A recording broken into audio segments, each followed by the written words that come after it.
On connaît les quarts de finalistes de cette Coupe du Monde 2026. On est parti pour une petite preview, mais avant ça, générique. Bonjour, bonsoir à toutes et à tous, bienvenue sur la causerie. Très heureux de vous retrouver aujourd'hui pour la preview des quarts de finale de cette Coupe du Monde 2026 qui débute ce jeudi soir. Il n'y a pas de match aujourd'hui, pas de match ce soir. C'est la première fois depuis le début de la Coupe du Monde qu'on a un petit jour de repos. On dit quand même merci, mais là voilà, les trois quarts de ces matchs de cette Coupe du Monde sont passés. On est désormais plus qu'à quelques matchs de dénouement final. Il nous reste 4 quarts de finale, 2 demi-finales, un match pour la troisième place et un match, forcément la finale, le match le plus attendu à chaque fois de l'histoire du football. Une finale de Coupe du Monde, ça ne se refuse pas. Il y a encore désormais 8 équipes en lice pour se disputer ce trophée 2026, cette Coupe du Monde 2026 nord-américaine, sans pays hôtes. Ça y est, désormais les 3 pays hôtes ont sauté en huitième de finale. On connaît la dernière affiche, c'était Argentine-Suisse. Voilà, enfin, c'est la qualification de l'Argentine contre l'Égypte et de la Suisse contre la Colombie. On va évidemment en parler en faisant la petite preview de ces quarts de finale. Si vous aimez ce qu'on fait, vous pouvez vous abonner, liker, mettre vos pronos en commentaire, bien évidemment. On ne s'arrête pas, on ne s'arrête plus. Et puis on est parti pour cette petite preview avec le calendrier des matchs. Je vous l'affiche juste là si vous ne l'avez pas. Ça, c'est pas du tout ce que je cherchais. Il est là, le calendrier. France-Maroc demain à 22h, ce jeudi 22h. Vendredi 10 juillet, Espagne-Belgique 21h. Samedi 11 juillet, Norvège-Angleterre 23h. Et dimanche 12 juillet à 3h du matin, donc dans la nuit de samedi à dimanche, le dernier quart de finale. Argentine-Suisse, c'est le dernier match Argentine-Suisse qu'on aura la nuit. Voilà. Après, il n'y a plus de matchs la nuit. Tous les matchs, c'est le soir. On pourra dormir. Le sommeil reste fort, tout ça. On est donc parti pour ces analyses de quart de finale. Voilà, on va évidemment revenir un petit mot sur Suisse, Colombie et Argentine-Égypte, parce que c'est les 2 derniers matchs de 8e qu'on a eu hier, à commencer par ce Argentine-Égypte. L'Égypte a craqué. L'Égypte, encore une fois, avait fait un match de fou, a fait un match de bonhomme, a fait un match... c'est une expression, un match de bonhomme, vous m'avez compris. Mais un match vraiment de soldats, mené 2-0 à 10 minutes du terme de la fin de cette rencontre. Et puis l'Argentine revient, encore une fois, de je ne sais où, d'entre les morts. Le plan d'Osman Hassan était quasiment parfait, avec une équipe... égyptienne qui a embêté cette équipe argentine, avec un Mostafa Choubir dans les cages qui a été impérial pendant 80 minutes, et malheureusement il a craqué à 3 reprises sur les 10 dernières minutes de cette rencontre, avec un Aïssem Hassan qui avait fait une excellente rentrée contre l'Australie, qui a fait un super match, un top match contre l'Argentine. Il y a le deuxième but annulé par la VAR, où il aurait pu avoir une deuxième passe décisive parce qu'il fait un travail monstrueux sur ce deuxième but-là. Malheureusement, la VAR est intervenue pour revenir il y a à peu près un quart d'heure avant. Sur une faute, il y a faute en réalité sur l'Argentin. Je trouve pas ça scandaleux d'annuler ce but, malheureusement. Maintenant, je comprends que ça fait jaser parce qu'il y a une cohérence d'arbitrage sur certains matchs qui n'est pas la même en fonction. Je trouve que globalement, l'arbitrage qui a fait beaucoup parler de ce Argentine-Égypte, forcément quand l'Argentine joue, l'arbitrage fera parler. C'est pas étonnant. Il y a eu des erreurs en faveur de l'Argentine depuis le début de ce mondial. Forcément, le carton rouge de Lionel Messi qui n'a pas été donné contre l'Algérie. Mais sur ce match-là, je trouve qu'il n'y a pas non plus de scandale arbitral fait par le Texier, qui a plutôt fait son match. Voilà. Il y a eu ce qu'il fallait. Effectivement, le but argentin, on peut dire peut-être faute sur Mohamed Salah au départ de l'action sur la récupération. C'est des fautes qui peuvent se siffler, qui peuvent aussi ne pas siffler, et qu'effectivement, l'Argentine qui fait 13 fautes et qui finit à 0 carton jaune. Écoutez, moi je connais une équipe sud-américaine qui a fait 40 fautes dans son match et qui n'en a pas pris un non plus. Donc voilà. Mais l'Argentine a fait le job là où, pour moi, l'erreur principale, c'est l'Égypte qui mène 2-0 à 10 minutes de la fin et qui craque complètement. Parce que cet homme l'a décidé. Voilà. Certes, il a raté un béno. Mais c'est le joueur qui a créé le plus d'occasions, c'est le joueur qui a touché le plus de ballons dans la surface adverse, une passe D, un but. Il a 10,1% du ballon sur les 10 dernières minutes de la rencontre. C'est juste monstrueux. À partir de la 78e minute de jeu, Lionel Messi a 10,1% du ballon. C'est une statistique qui est monstrueuse. Je sais pas, il voulait mettre un peu de suspense. À 39 ans, il est encore stratosphérique. Sa Coupe du Monde est juste extraordinaire. C'est n'importe quoi. Et cette Argentine a eu son panic match. A eu son match où ils se sont fait peur. Ils se sont fait peur contre le Cap-Vert, mais là, ils se sont fait encore un peu plus peur contre l'Égypte. Et je crois que je ne sais pas ce qui pourra arrêter cette Argentine. Peut-être l'Angleterre en demi-finale, peut-être la Norvège s'il passe, peut-être la Suisse dans ce quart de finale-là, puisque la Suisse a passé le step contre la Colombie. La Suisse a fait le travail, victoire au tir au but dans un huitième de finale qui n'était pas non plus extraordinaire. J'ai quand même passé un bon moment, c'était un peu rigolo avec toutes les erreurs techniques, il y avait un peu d'intensité, c'était un peu le bordel à partir de la seconde période. Il y a beaucoup d'imprécisions techniques. La Colombie peut encore une fois avoir des regrets parce que la Colombie dans cette Coupe du Monde-là, j'étais hype, je les voyais demi-finalistes. Malheureusement, le manque d'efficacité devant a été préjudiciable pour une Colombie qui, encore une fois, défensivement est très solide. Lukumi, Davinson Sanchez, ça a été extrêmement solide toute la Coupe du Monde. Davinson Sanchez a réalisé le plus d'actions défensives, 13 pendant cette rencontre. Il a été monstrueux défensivement et depuis le début de cette Coupe du Monde, cette doublette Lukumi-Sanchez a été monstrueuse, a été extrêmement solide, a été très hermétique parce qu'à part le premier match contre l'Ouzbékistan, la Colombie n'a pas concédé de but. Après, à part le match contre l'Ouzbékistan, la Colombie n'a jamais su marquer plus d'un but dans un match et c'est préjudiciable. Pour faire le travail devant, ça a été beaucoup trop brouillon. Luis Diaz a été beaucoup trop invisible dans cette rencontre-là. Même s'il a tenté, même s'il a eu des occasions, etc., je l'ai trouvé parfois un peu émoussé, Luis Diaz. Et puis, il y a aussi salué la performance de la Suisse. J'avoue que je les voyais pas passer, encore moins quand il y avait le forfait de Manzambi. Mais il faut rendre à Murat Yakin ce qui appartient à Murat Yakin. Son plan de jeu tactique, notamment défensif, a été payant. Gros match de la charnière à Kandji Elvedi, surtout Nico Elvedi, moi que j'ai trouvé très très solide dans les duels. Dans sa lecture du jeu aussi, je l'ai trouvé vraiment fantastique. Denis Zakaria aussi, sur un poste qu'il connaît pas forcément, voilà, en tant que latéral, machin, c'était un peu de fortune et il s'est vraiment bien démerdé. Il a fait son match. Ricardo Rodriguez de l'autre côté aussi, offensivement, a amené pas mal de dangers sur son côté gauche. Ça a été plutôt solide. Et puis Freuler, Ryder, qui avait été préféré à Vargas, parce que Vargas était incertain. Pareil, a fait plutôt un match intéressant. Mais voilà, cette Colombie tombe au tir au but. Il faut saluer aussi le mondial Gregor Kobel, qui depuis le début de cette Coupe du Monde est plutôt solide. Et l'un des grands artisans de la victoire suisse. Mais cette assise défensive, on parle souvent de trident défensif ici. Les deux tridents défensifs, moi je les ai trouvés plutôt solides, mais mention à la Suisse qui a résisté à cette Colombie, qui a su mettre en difficulté aussi des Colombiens sur certaines occasions. J'avoue que Munoz, qui faisait une très bonne Coupe du Monde depuis le début, je trouve a été en difficulté, que ce soit défensivement ou offensivement, je l'ai trouvé un peu moins bien sur ce match-là. Et puis mine de rien, personne n'en parle parce que c'était Suisse-Colombie, mais j'ai l'impression qu'il y avait un peu des pénaux un peu oubliés. Ça aurait pu siffler en tout cas. Je dis pas que c'est forcément penalty, mais il y a deux potentiel penalty pour la Suisse qui n'ont pas été sifflés, et il y a eu un potentiel penalty pour la Colombie qui n'a pas été sifflé. Là où j'ai bien aimé, c'est qu'il y a eu de la logique arbitrage, c'est-à-dire que si on n'a pas sifflé le premier ni le deuxième, on n'a pas sifflé le troisième non plus. Donc voilà. Ça allait se jouer, il y avait un peu de rythme, c'était un peu brouillon, mais c'était un peu marrant à suivre. Avec cette séance de tir au but, où malheureusement, la Colombie a manqué de réussite. Davinson Sanchez qui a expédié un pétard sur la barre transversale.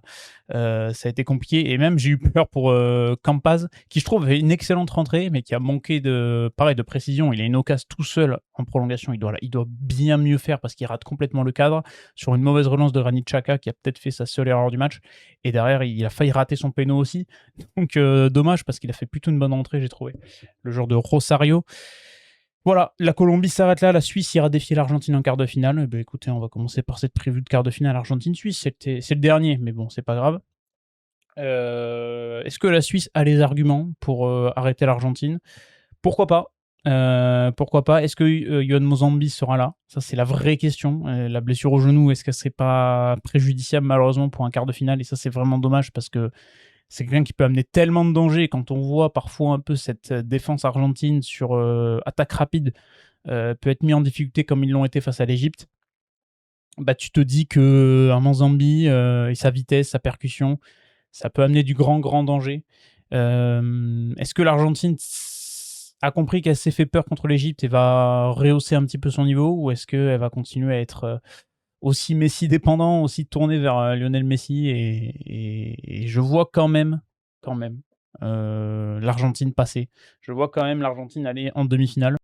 Allez, je l'ai retrouvé mon tableau de prono, je vais mettre l'Argentine contre la Suisse tout de même. Je pense que même si elle va encore se faire peur, même si ça sera pas simple, une victoire de l'Argentine 2-1, avec encore une fois une Suisse qui arrive à quand même trouver des failles. Il faut qu'offensivement la Suisse soit un peu plus entreprenante par contre que hier, parce que Brelem Bolo a été en grande difficulté tout le match. Il est tombé quand même sur un gros Un gros dossier, Davinson Sanchez, qui a été très très costaud sur cette Coupe du Monde. Mais peut-être qu'il aura plus de facilité contre la Suisse. Attention, la Suisse à pas tomber. Bon, ils ont joué la Colombie, qui était quand même assez agressif sur certains duels, etc. On les a vus parfois un peu nerveux, notamment Brelem Bolo, sur la fin de match était un petit peu nerveux. Attention contre l'Argentine, qui a l'habitude un petit peu de tendre un petit peu les équipes contre qui elle joue. Donc attention à cette Suisse-là, à pas dégoupiller aussi pendant ce match-là, mais les Suisses ont des armes pour embêter cette Argentine, donc attention.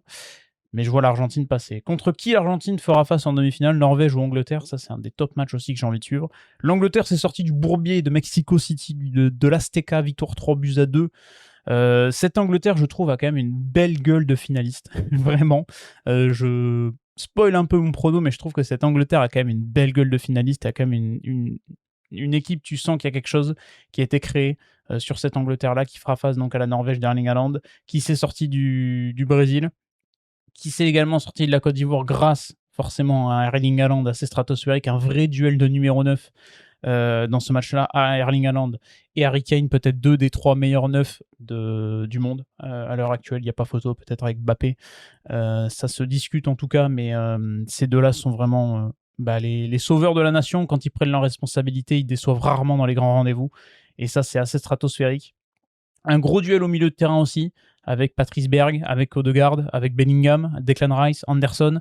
Ça aussi, ça va être quelque chose. Un duel de gardien, puisque mine de rien, Jordan Pickford fait une excellente Coupe du Monde. On n'en parle pas beaucoup, mais Jordan Pickford est au niveau. Et Nyland, vu le match qu'il fait contre le Brésil, je pense, est lancé pleine bourre.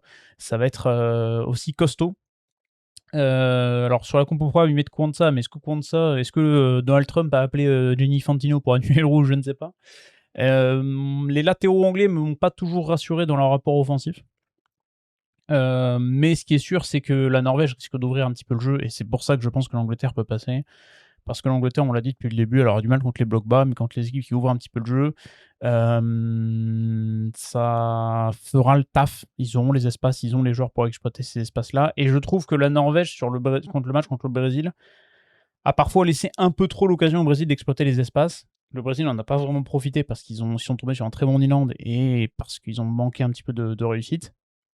Mais aussi parce que je trouve que la Norvège, sur certaines possessions de balles, avait un petit peu peur peut-être de s'exposer, ne prenait pas assez de risques, et il y avait beaucoup le ballon, mais on faisait forcément pas grand-chose sur certaines séquences. Et je pense que l'Angleterre peut piquer quand il faut, et peut-être que l'expérience aussi là va payer.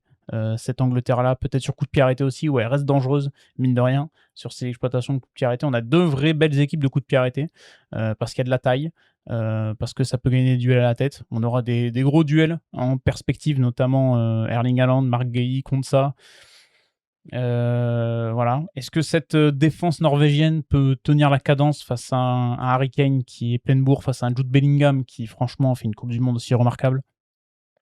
Et puis sur les ailes, mine de rien, Bukayo Saka, Anthony Gordon, je les ai trouvés un petit peu mieux contre le Mexique, même si leur Coupe du Monde n'est pas non plus une franche réussite. C'est pareil pour Madueke et pour Marcus Rashford. Hein. Je les trouve pas non plus très transcendants dans ce mondial-là.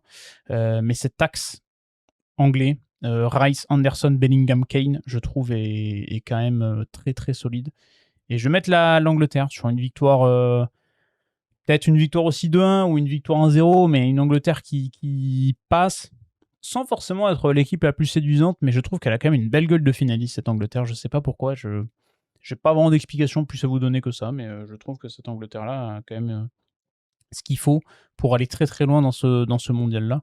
C'est facile de dire ça au quart de finale, vous me direz. Mais ouais, cette Angleterre que je voyais sortir dès les 16e contre les RDC, c'est passé pas loin, mais une fois qu'ils ont passé les RDC, ils trouveront des équipes peut-être plus à leur avantage. Et forcément avec de l'espace et pour exploiter et mettre en avant leur qualité. Espagne-Belgique, c'est l'un des quarts de finale également. C'est le deuxième quart de finale qui aura lieu le 10 juillet. Espagne-Belgique, une Belgique qui a rétabli l'ordre en s'imposant 4-1 contre les États-Unis après la polémique Balogun.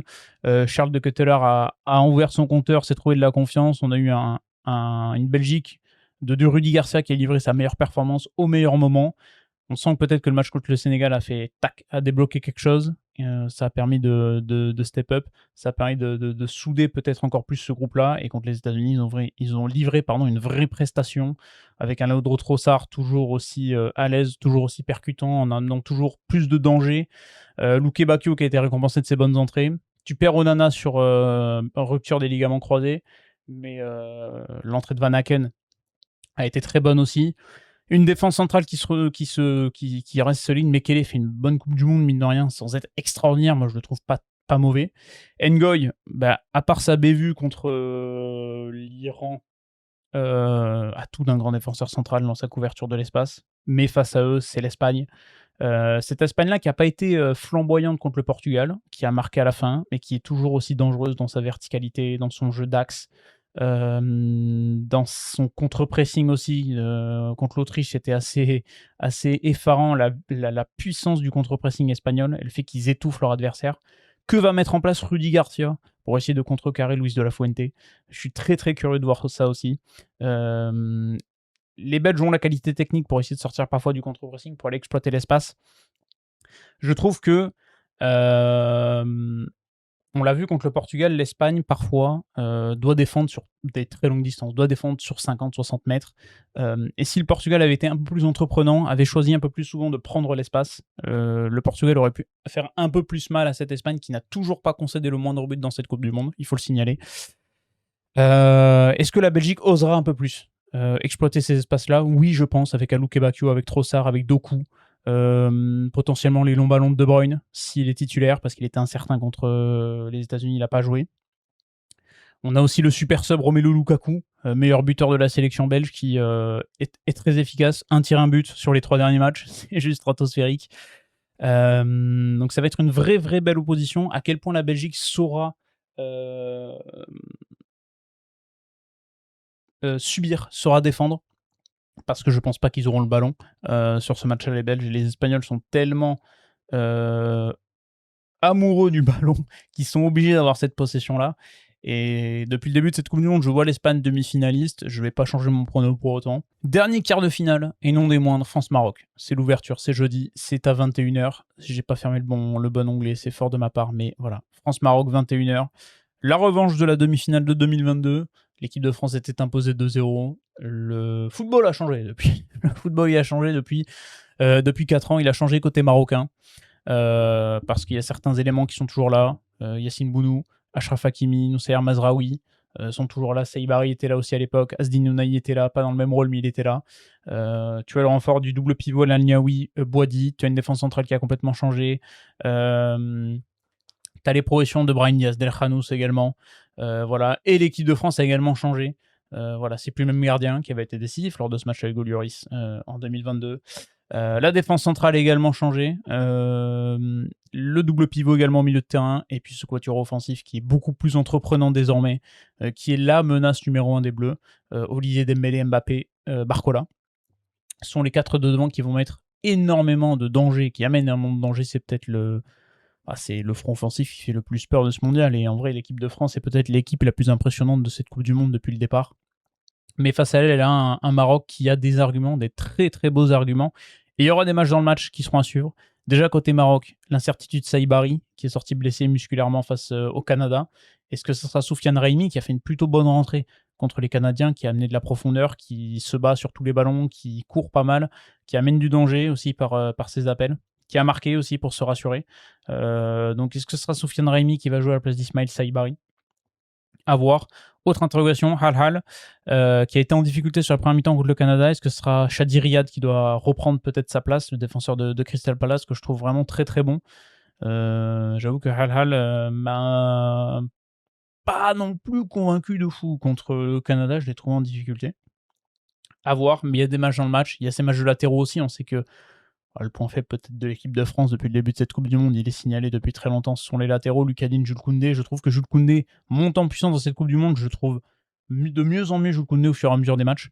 Du côté gauche, Théo Hernandez, ça a été assez catastrophique et Lucadine pour l'instant fait le travail, mais il aura des clients de chaque côté. Achraf Hakimi, forcément, on va pas revenir sur Achraf Hakimi tellement que la qualité du bonhomme en tant que joueur de football est stratosphérique, sa capacité offensive, même si je trouve que c'est pas le meilleur Marocain de cette Coupe du Monde. Si on prend le 11 un par un et qu'on fait des notations, tu vois, Mais il fait quand même sa Coupe du Monde, le capitaine des Lions de l'Atlas. Et puis de l'autre côté, Noussair Mazraoui, c'est juste, c'est juste stratosphérique, hein.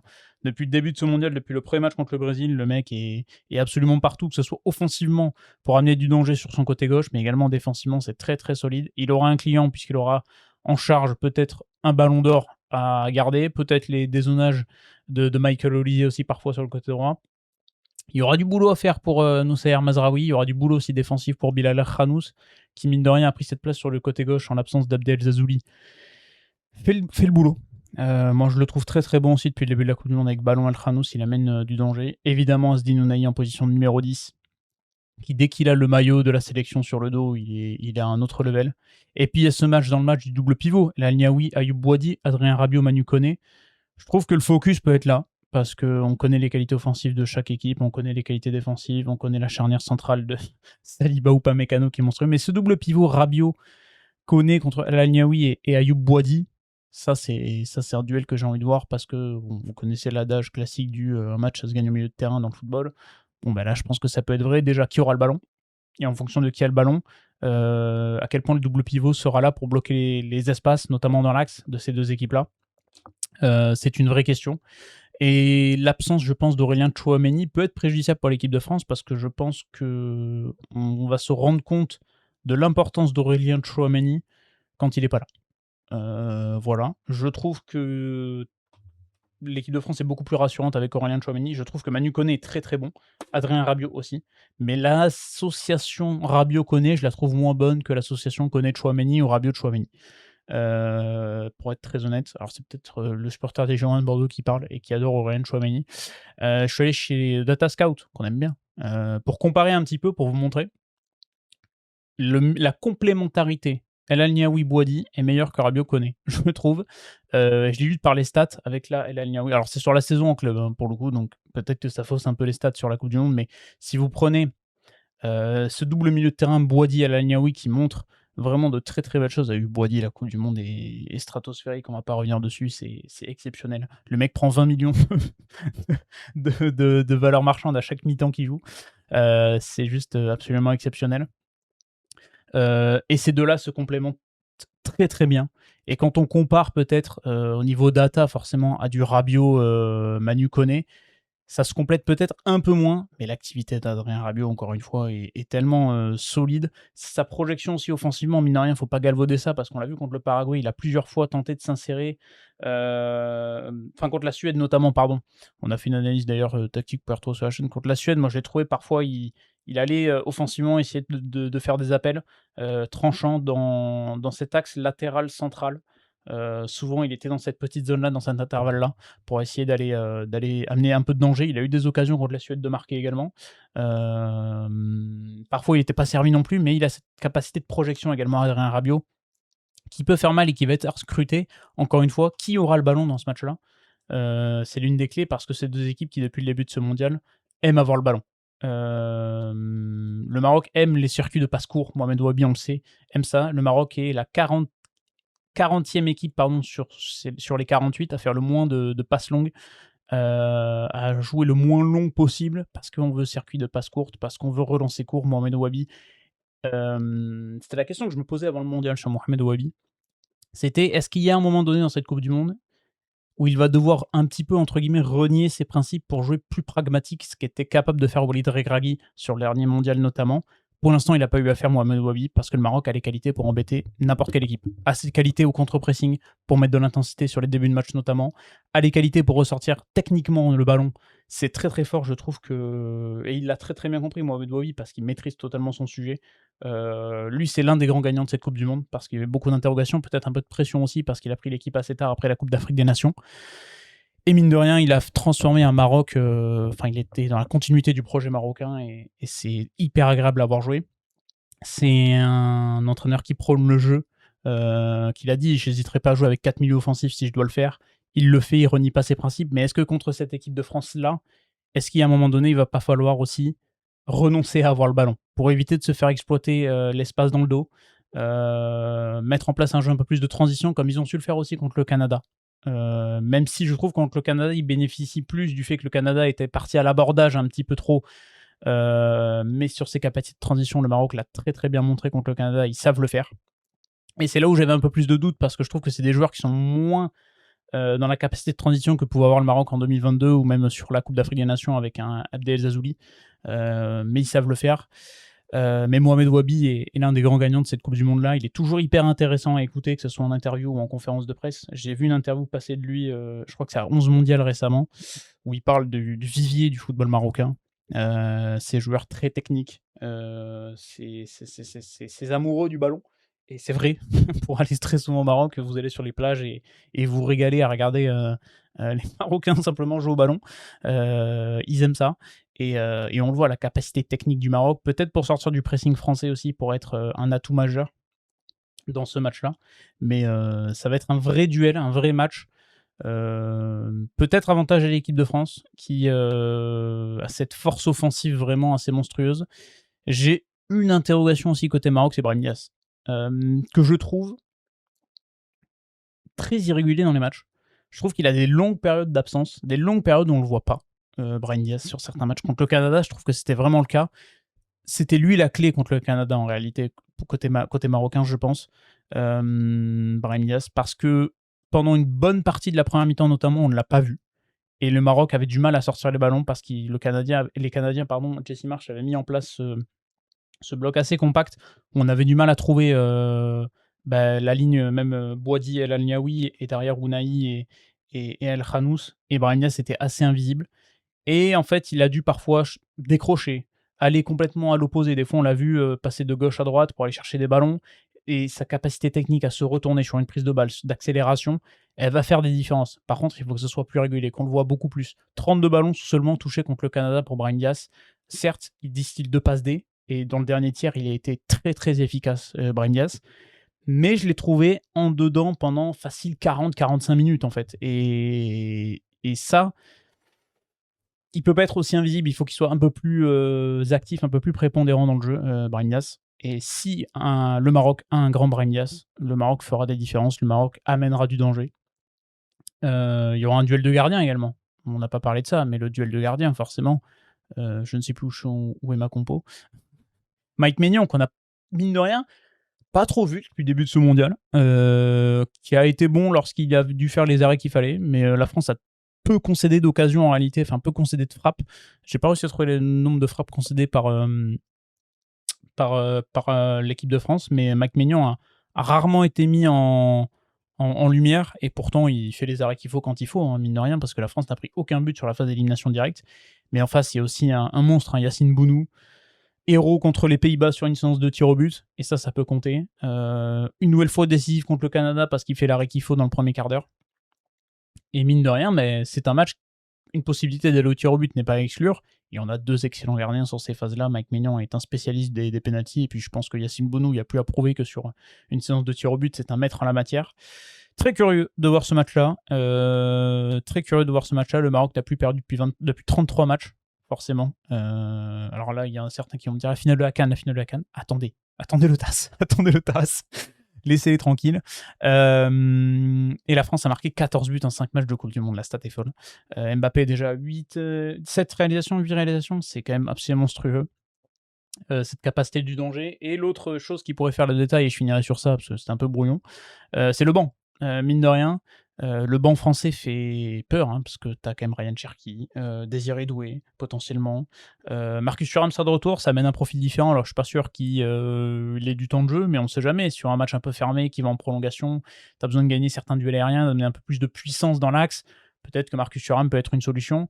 Et côté marocain, si Ismaël Saïbari est blessé, tu fais démarrer Soufiane Reymi, tu as Ayoub El Kaabi sur le banc, qui pareil est un gabarit qui peut amener du danger dans le duel aérien, qui est capable de nous sortir une magnifique retournée à tout moment, un magnifique ciseau à tout moment, comme il nous a montré pendant la Coupe d'Afrique, mais je le trouve un petit peu en dedans, il n'a pas eu beaucoup de temps de jeu depuis le début de ce mondial-là. Mais il ne faut pas sous-estimer le banc marocain non plus, hein. Chassim Talbi, je trouve, fait des très très bonnes entrées.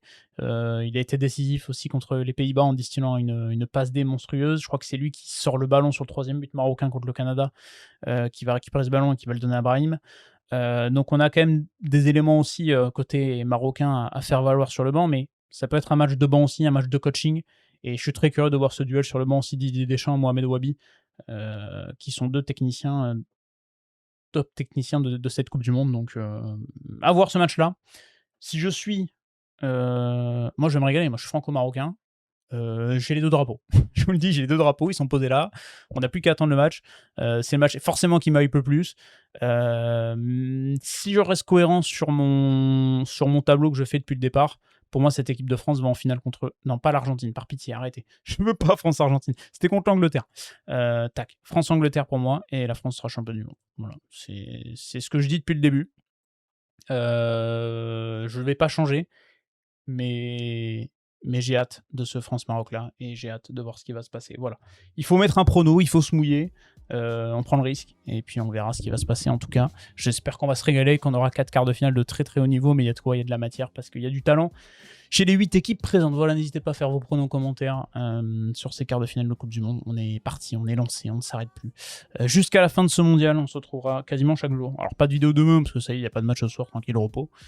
Il y a la vidéo preview, voilà. Vous pouvez la re-regarder. Il y aura sûrement une vidéo rugby, peut-être à un moment donné dans la semaine, pour évoquer le 15 de France qui est sur sa tournée d'été, avant la Coupe du Monde 2027, c'est important. Et puis les U20 aussi qui ont triomphé de l'Australie hier et qui vont se retrouver contre les All Blacks en demi-finale, donc très très intéressant également. On va toucher un mot de tout ça maintenant. Je vous souhaite à tous une très très bonne fin de journée, de très bons quarts de finale de Coupe du Monde. On se retrouvera pour les débriefer. Allez, ciao tout le monde.